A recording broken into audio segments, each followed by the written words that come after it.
Now you can see the S of E, that is a spherical region with the radius epsilon, and S of del represents the spherical region with the radius del.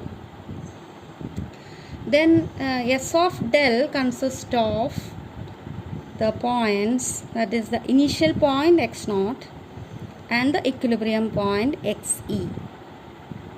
Then the solution is represented by the trajectory, and here we can see that the solution which starts from x0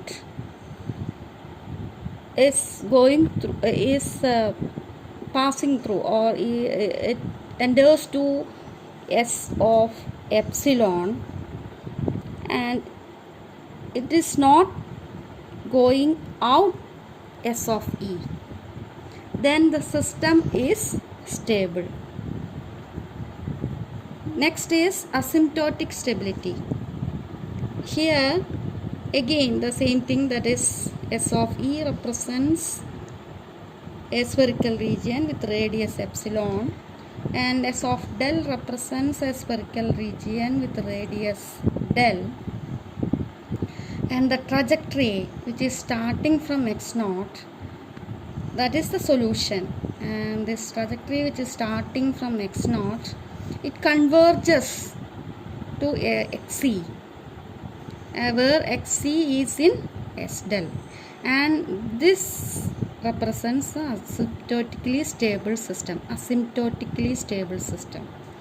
Now next consider spherical region S of E and another spherical region S of del, and the trajectory which is starting from x0 is leaving out S of E, and such system is unstable. So this is the graphical representation of the stability analysis.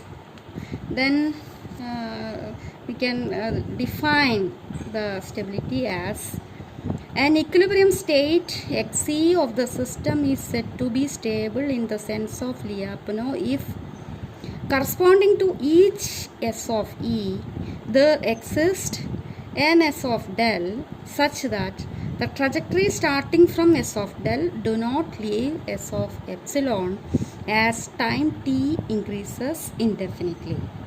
Then in the case of asymptotic stability, an equilibrium state Xe of the system is said to be asymptotically stable in the sense of Lyapunov if every solution starting within S of del converges without leaving S of E as time t increases indefinitely. Then asymptotic stability in large. If the asymptotic stability holds for all states from which trajectories originate, then the equilibrium state is asymptotically stable in large. Next, instability. An equilibrium state Xe is said to be unstable. Then there is always a state x0 in S del such that trajectory starting at this state leaves S of E. So these are the conditions to check the stability in the sense of Lyapunov.